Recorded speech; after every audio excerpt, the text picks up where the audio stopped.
Lotus Ventures Inc. is a BC-based medical marijuana company poised to launch into the rapidly evolving cannabis sector. Lotus is in the final review stage of the Health Canada approvals to become a licensed producer, having arranged facility financing of up to $12 million, plus building permits for its prototype indoor production facility. Shares trade under the symbol J on the Canadian Securities Exchange. Visit our website at lotusventures.ca. Welcome to the Goddard Report. Comments made on the Goddard Report and TalkDigitalNetwork.com are an expression of opinion only. Here is Jim Goddard. My guest is Tom Raycove. He's the CEO and founder of Disruptive Logic. Welcome to the show, Tom. Thank you for having me, Jim. It's a pleasure to be here. Who and what exactly is Disruptive Logic? Disruptive Logic is a company that we set up back in 2012. We're a media technology company. What we specialize in is using artificial intelligence and big data in the advertising landscape. Our core philosophy is that we believe that advertising can be used as a creative tool to help content makers shape rich and rewarding experiences that are relevant, interactive, engaging, and fun for the receiving audience. For quite some time, we've believed that where we're at today, more than ever before, it's critically essential that advertising and entertainment work together to deliver consistent, compelling, and engaging consumer experiences. As you're aware, Jim, advertising hasn't changed in over 2,000 years. It's basically, it's migrated from a pitchman standing on a rock yelling at people to pitchmen on TV yelling at people, and we just feel it can be a lot better, a lot more interactive, a lot more engaging, and a lot more fun for audiences. And by using artificial intelligence and big data, we can create those enriched experiences. Now, the reason we're chatting today is I heard from an X-ray technician that he was intrigued by the fact that artificial intelligence machines have created their own language to communicate. Is this something that we should be worried about? And what's the background behind that? Have they developed their own language? That's actually a really interesting question. I am aware that Facebook has an AI lab. They call it the Facebook AI Research Lab, FAIR. And recently what they had done is they'd created 2 AI-driven chatbots. Now, the purpose here, Jim, was that these 2 chatbots, the goal was to research how to teach these chatbots to mimic human trading and bartering behaviors. So what the researchers did is they pitted one chatbot against the other with the task of trading things like books, hats, and balls with each other. The chatbots took the task a little bit further than what was expected when they began to create their own form of a language for conducting the negotiations. Now, what the researchers didn't take into consideration was the idea that there was no reason for these chatbots to use normal human language and adhere to the rules and structure of human language the same way that you and I are right now. The chatbots instead created their own language, almost a form of a shortcut or coded words that they were using in order to conduct the negotiations. A really good example, Jim, would be that instead of saying, I would like 5 baseball hats, the chatbots were saying, I would like the, using the word the 5 times to represent 5 baseball hats. This language quickly became incomprehensible to the human researchers, yet the bots themselves knew exactly what the conversation was about and what the transactions were about. Is this something disturbing if you don't know what your robots are saying to each other? It certainly could be quite disturbing, but before we get upset about what this means, it's really important to understand that chatbots right now in the real world interact and engage with us humans all the time. And most of the time we may not even be aware of the fact that we're talking with an AI until we're really, really deep into the conversation. how would you know or not know? What's a sign that you're talking to a robot instead of a person? I think for me is when the conversation starts to go off the rails a little bit into the realm of silly, and you begin to realize that what you're talking to is not real. Now, companies like Facebook and research companies like Google, and even my team here at Disrupted Logic, our goal is to create an AI that is, for all intents and purposes, somewhat sentient. An AI that can reason, that can engage in a conversation, can rationalize and make proposals and offer solutions. And each one of those is a component of how real people engage each other every day. And this in itself, Jim, it's not really frightening, and it's nothing we really need to worry about yet. All the shows I've ever seen about cyber beings becoming sentient also include emotions coming into play. If emotions are included, is that when they could become dangerous or risky to humans? What if your chatbot gets angry and cuts off your hydro even though you're trying to negotiate to keep it running? I personally feel that the fear of emotions inside an AI is the lack of emotion, the lack of compassion, the lack of humanity in an AI. I personally don't think an AI would get angry with you. I think the rational component of the AI and the fact that it was designed to solve problems and rationalize solutions would not take its anger or frustration out on you.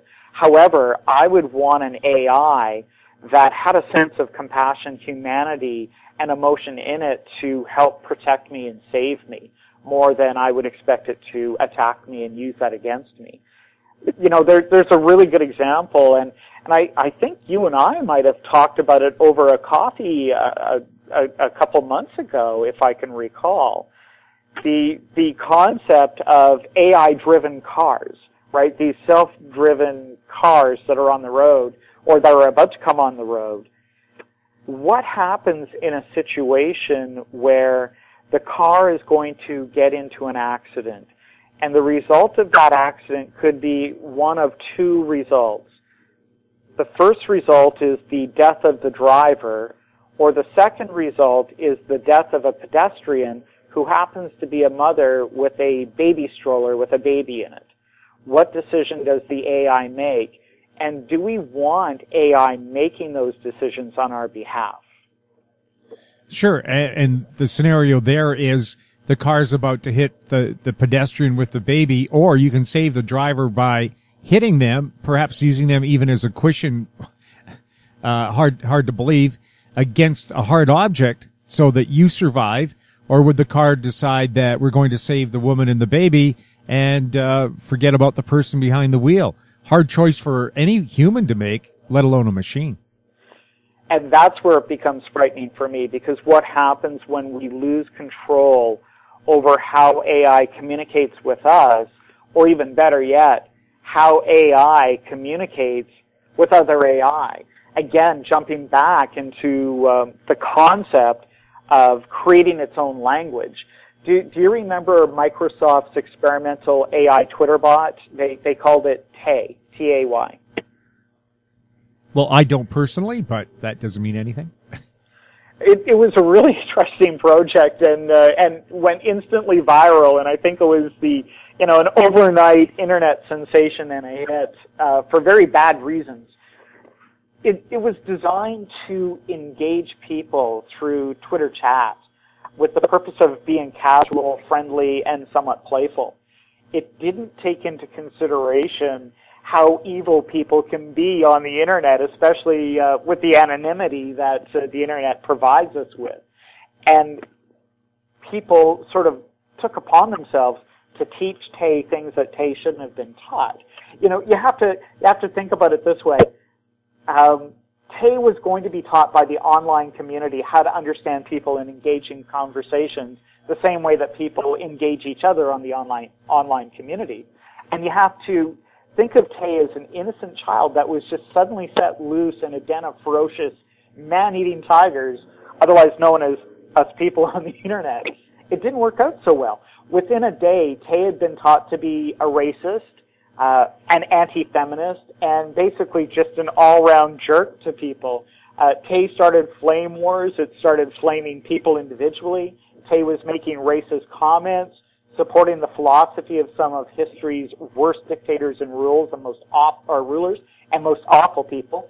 Tay started hating feminists and just basically saying some of the most outrageous and awful things that you could ever think of. The same things that Google is accused of doing in a lawsuit.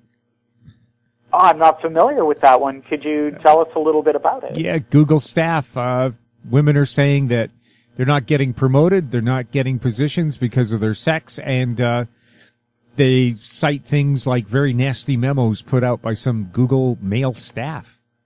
Really? Yeah.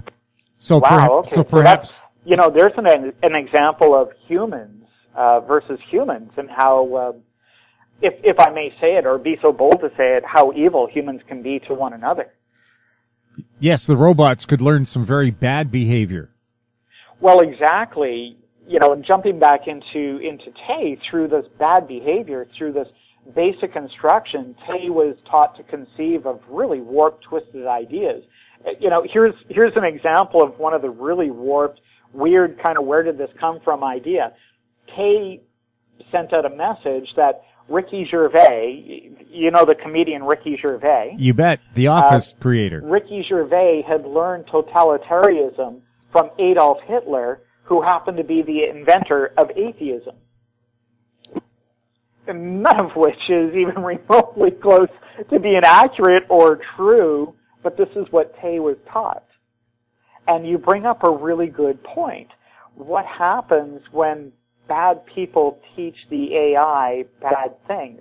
How is the AI supposed to understand and respond to things if it doesn't have that sense of humanism or emotion or even basic human philosophy to drive and guide it, or some full of control? Now, we can't say that Tay was sentient. It absolutely was not. Nor can we say that the Facebook chatbots were sentient.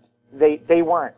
They were simply learning to build basic relationships between data points. And I don't mean like human relationships. I mean a mathematical relationship between a data point and how to establish logical connections between them. And in itself, it's not frightening at all. And in fact, when you look at Tay from a very hands-off perspective and just understanding what happened, if anything at all, you could say it was tragically funny. We'll have more with Tom Raycove right after the break. I'm Bill McWilliam, president of Cascadero Copper, CCD on the TSX Venture Exchange. Cesium is one of the world's rarest metals with a growing industrial demand. Drilling is underway on our Tehran property in Argentina to prove up a cesium resource. Cascadero's patent-pending leach process has the potential to make Cascadero the lowest cost supplier of cesium in the world. Visit our website, cascadero.com, or phone us at 604-924-5504. Glance Technologies owns and operates Glance Pay, a disruptive mobile payment technology now live in 16 cities in Canada and about to launch in the U.S. With revenues up 664% in the last quarter, Glance Technologies has the potential to be a worldwide leader in an industry projected to grow to $1.3 trillion in 3 years. Glance Technologies stock symbols are GLNFF in the U.S. and GET in Canada. Find out more at glancepay.com. Welcome back. We're speaking with Tom Raycove. Tom, is it possible that AI could have a sense of humor, or would that be almost impossible to build in because every individual human has a different concept of what's funny? Jim, have you been hanging out at our office and reading our secret reports that you're not supposed to have access to? Of course I have. I asked that because one of our pet projects here at the office, and it's something that we work on, late Saturday night when we're completely frazzled and tired of working on the day-to-day. We've actually had a little pet project where we want to teach an AI system how to recognize and understand humor. Our feeling is that if you can teach AI humor, you're one significant step closer to the concept of sentience.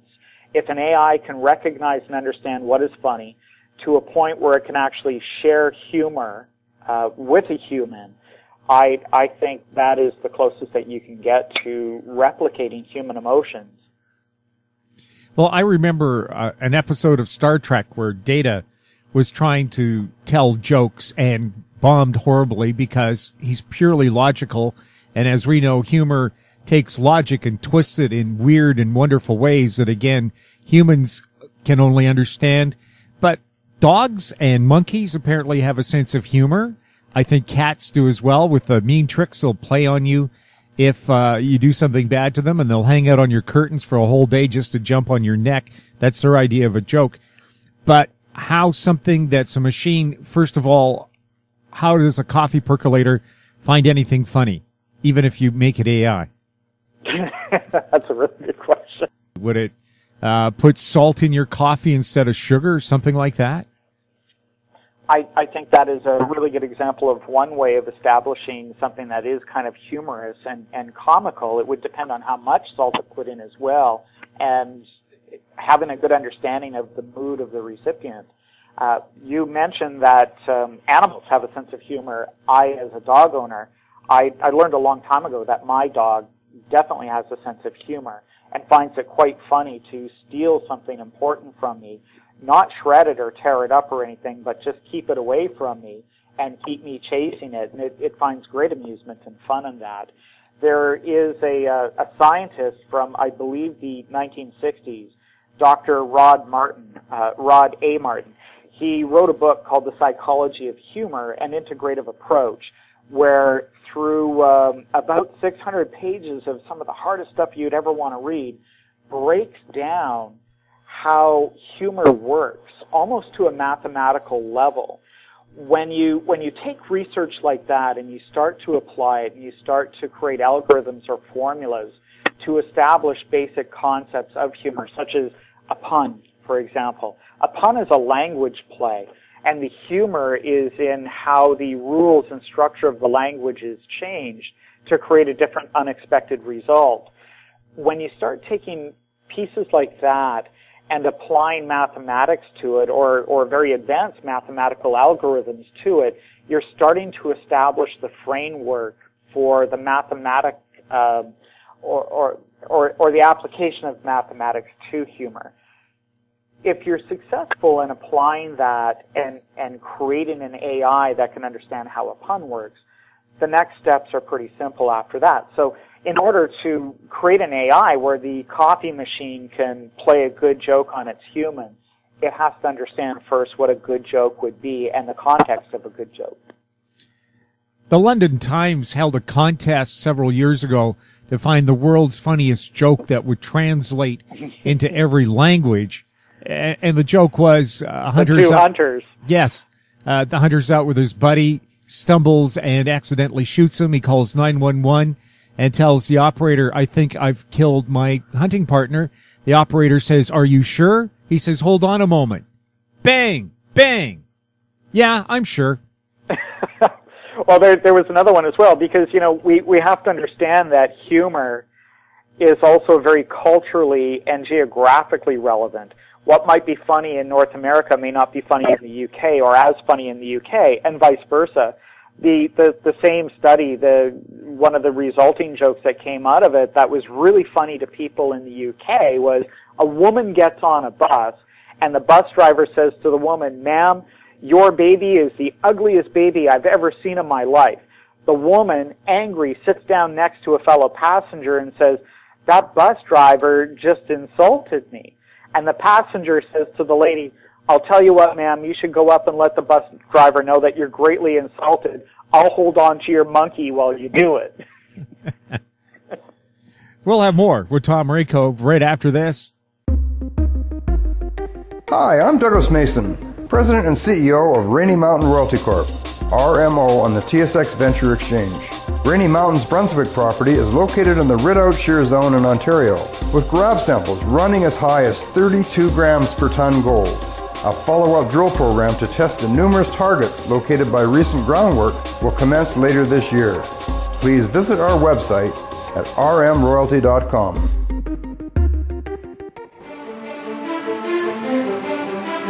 In Goddard we trust. Welcome back. We're chatting with Tom Raycove. Tom, imagine if South Park were real, because those kids have a real distorted sense of the real world. Would AI have a similar kind of distorted sense of reality? Well, it absolutely could, and this is where jumping back to the example of Tay becomes very frightening. The humor of South Park is that you have these young children saying the most outrageous things possible, swearing, being vulgar, being racist, everything that goes along with it. But the protection of South Park is the innocence of those children. These are innocent babes that just don't know any better, and they're trying to replicate adult life. Well, isn't that kind of what we're trying to create here with our AI? We're taking an innocent babe that doesn't know any better, and we're putting it into a situation where it needs to replicate adult life. Where it becomes really dangerous and not so funny is when we allow the AI itself to operate in a similar manner as the children from South Park, where they're completely unsupervised. Imagine a South Park, if you will, in context of AI, completely unsupervised, assigned and tasked with making important decisions in the lives of everyday normal humans, and the scope of that AI's learning was never controlled or regulated in the first place. And also, too, AI, I mean, just simple concepts, too hot, too cold. That's very individual for humans. Some people like it when it's 35 degrees. Others, of course, would be horrified by hot temperatures like that. I know in my house with my girlfriend, at night, the bedroom is too hot for her and it's too cold for me. So your AI is going to decide what? Well, in that situation, that's a very good question. What does the AI decide? Is there a middle ground, or does the AI decide that it's going to go with the more dominant human, or the human that is more in charge of the situation? And again, we fall back to the example of the automobile driving down the road, and there's going to be an accident, and either the driver or the pedestrian with the baby is going to die. Tough decision. Who gets to sleep on the couch? Well, if my wife has any say in the matter, it's going to be me. Tom, how can people find out more information about disruptive logic? Well, you can visit our website, www.disruptedlogic.com. You can also visit our ad network at www.catalyst.com, and Catalyst is spelled in a fancy internet way. It's spelled C-T-A-L-Y-S-T, and that's catalyst.com without the first A. We've got a number of articles up there about AI and how AI works, and a few links to some AI-related websites. You can also reach out to me as well, T-Ray, T-R-A-Y, at disruptedlogic.com. I love these AI discussions, and I would be more than happy to talk with anybody that wants to ask or offer some information about AI. Tom, thanks a lot for chatting with us. My pleasure, Jim. I look forward to many more, and if there's anything that you want to talk about, feel free to ring me up. My guest has been Tom Raycove, CEO and founder of Disruptive Logic, his website, disruptedlogic.com. You're listening to the Goddard Report on TalkDigitalNetwork.com. Any questions for the show or our guests can be sent to info@howstreet.com. I'm Jim Goddard. Thanks for listening. Comments made on the Goddard Report and TalkDigitalNetwork.com are an expression of opinion only. The Goddard Report is available online and mobile at TalkDigitalNetwork.com. The Goddard Report is a production of How Street Media Incorporated.